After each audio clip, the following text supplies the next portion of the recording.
नंदुरबार जिल्ह्यात अक्कलकुवा तालुक्यामध्ये मान्सून पूर्व पावसाची हजेरी पाहायला मिळाली। शेतकऱ्यांना पेरणी न करण्याचे आवाहन करण्यात आले। तर कराडमध्ये झालेल्या मुसळधार पावसामुळे महामार्गावर पाणी साचल्याचे चित्र पाहायला मिळाले।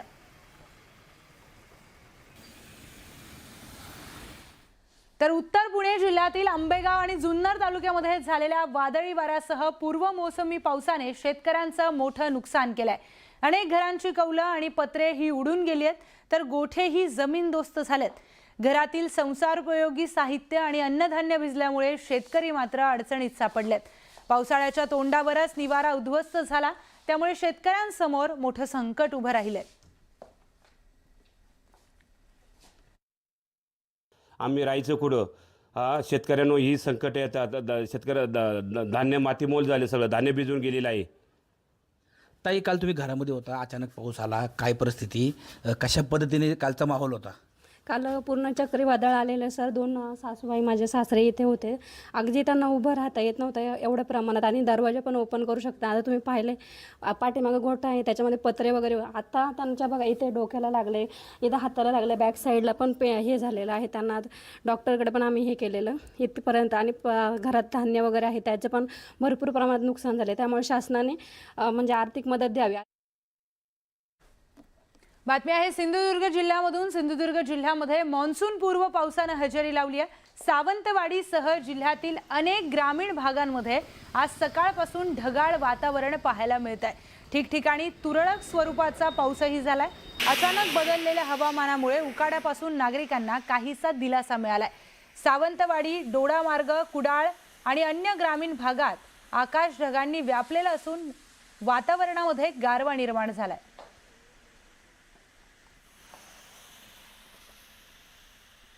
तर सातारा जिल्ह्यामध्ये जून महिन्याच्या पहिल्या आठवड्यात धरणांची अवस्था बिकट पाहायला मिळाली आहे। कोयना धरणामध्ये 14 टीएमसी इतका पाणीसाठा उरल्यामुळे सध्या धरणांमध्ये खडखडाट पाहायला मिळतोय। जून महिन्यामध्येच पावसाने पाठ फिरवली। या महिन्यात पाऊस न झाल्यास जिल्ह्यामध्ये पाणी संकट निर्माण होऊ शकतं। सातारा जिल्ह्यातल्या पश्चिम भागातली जी मुख्य धरणं आहेत, यामध्ये धोम धरण आहे, कन्हेर आहे आणि उरमोडी आहे।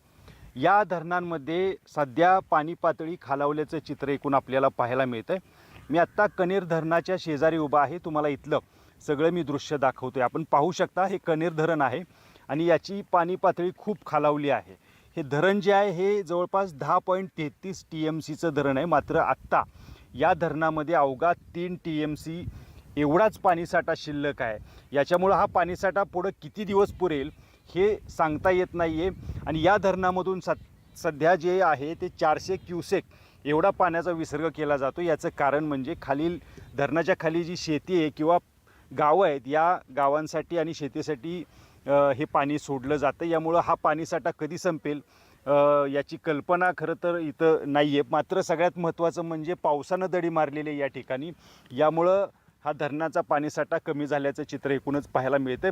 दुसऱ्या बाजूला धोम धरणाची सुद्धा अशाच पद्धतीची अवस्था। या धोम धरणामध्ये फक्त 2.49 TMC एवढाच पाणीसाठा शिल्लक आहे। आणि महाराष्ट्रातलं सगळ्यात मोठं धरण जे म्हटलं जातं कोयना धरण, या कोयना धरणाच्या पात्रातसुद्धा सध्या खडखडाट पाण्याचा पाहायला मिळतोय आणि 105 TMCचं हे धरण आहे। मात्र आत्ता कोयना धरणामध्ये फक्त जवळपास 14 ते 15 TMC एवढाच पाण्याचा साठा आहे। यामुळं लवकर पाऊस जर झाला नाही तर मात्र खूप भीषण परिस्थिती पाण्याची आपल्या सातारा जिल्ह्यामध्ये आपल्याला पाहायला मिळणार आहे।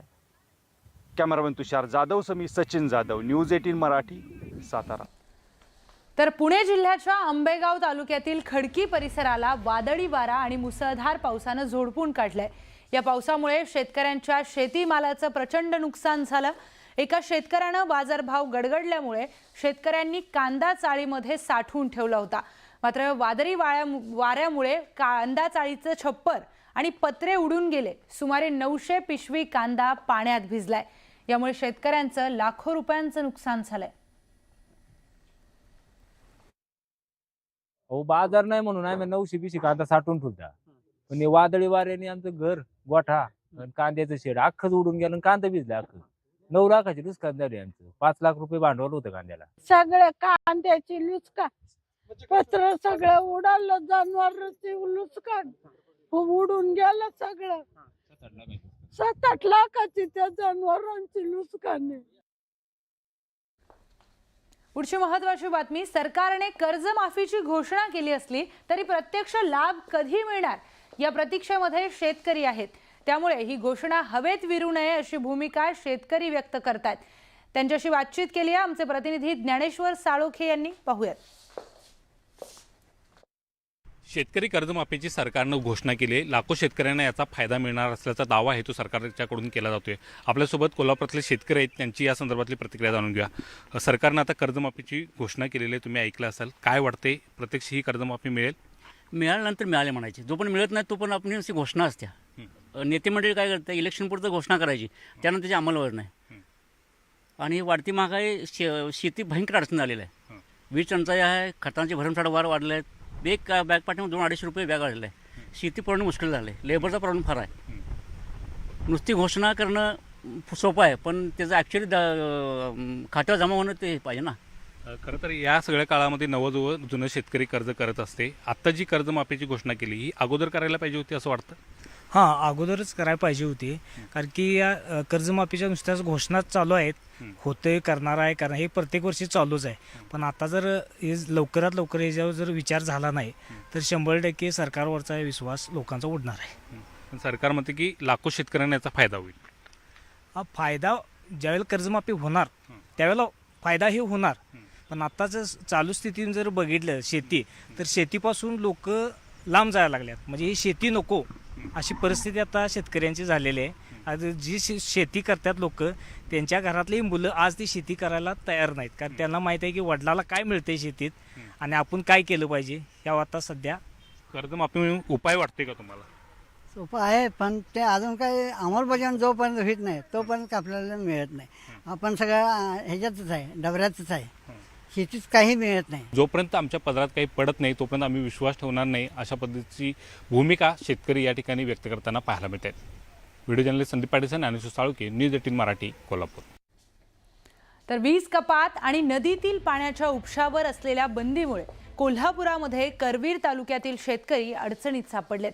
सिंचनासाठी पाणी उपलब्ध नसल्यामुळे अनेक ठिकाणी ऊस पिके करपू लागली आहेत. ऐन हंगामामध्ये पिकांचं नुकसान होत असल्यामुळे शेतकरी हवालदिल झालेत. 2 एकर रान आमची जमीन वाढली, पाणी 2.5 महिन्याने येतंय आणि शेतकऱ्याला काय ती मोबत मिळायला पाहिजे हो. हे आता खर्च घालून सगळं आमच्या अंगावर मैदान आले. 2 लाख रुपये मी आता घातले आणि ते 2 लाख रुपये तर मिळणार आता कापून टाकायची पाळी आम्हाला आली. पाणी येत नाही.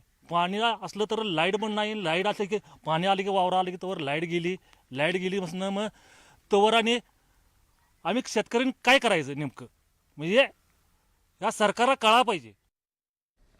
बातमी आहे नागपूरमधनं. नागपूर जिल्ह्यामध्ये शेतकऱ्यांनी शेती कामाला सुरुवात केली आहे, पण पावसाने हजेरी लावताच शेतकऱ्यांनी शेतबियाणं खरेदी करायला सुरुवात केली. पेरणीसाठी आवश्यक बी बियाणं, खतं, कृषी साहित्य खरेदीसाठी शेतकऱ्यांनी मोठी गर्दी केली आहे. बियाणं महागल्यामुळे शेतकऱ्यांचं यंदाचं बजेट देखील वाढणार आहे. दरम्यान याचाच आढावा घेतलाय आमच्या प्रतिनिधींनी. पाहूयात.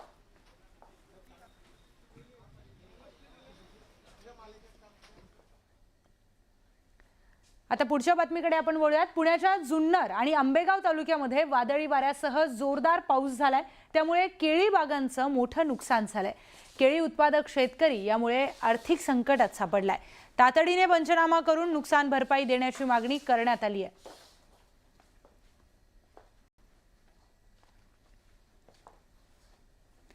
एक अत्यंत